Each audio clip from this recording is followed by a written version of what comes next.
The Tower of Babel. In the generations after the Great Flood, when Noah's descendants multiplied and spread, the whole world spoke a single language.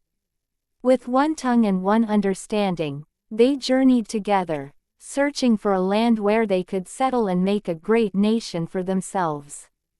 At last, they came to a wide, fertile plain in the land of Shinar.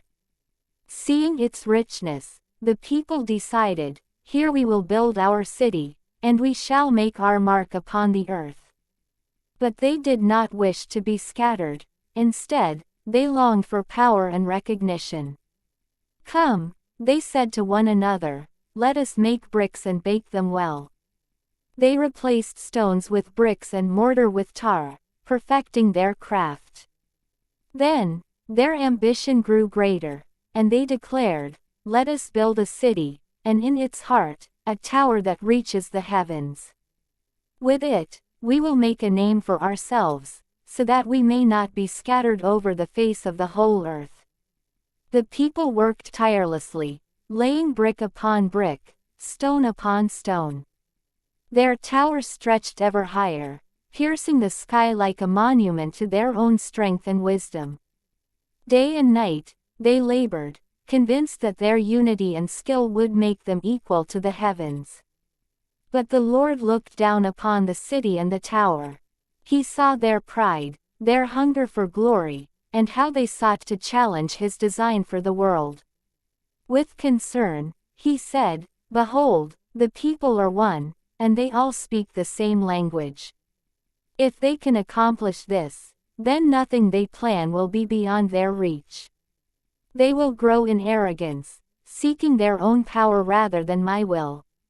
Then, the Lord descended among them. As they worked, suddenly, confusion broke out among the builders.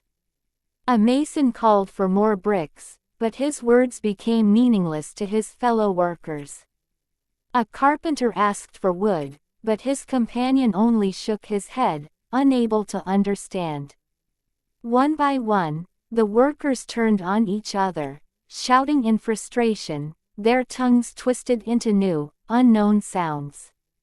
Fear and disorder spread through the city. Men who had once been brothers now seemed like strangers. Unable to communicate, they abandoned their tools and scattered, each group seeking refuge in different lands, taking with them a new language of their own.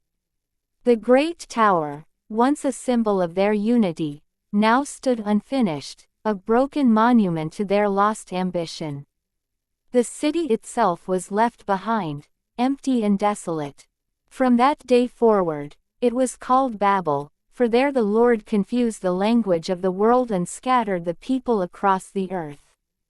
Thus, the pride of man was humbled, and the nations were divided, each with their own tongue, never again to unite as they had before.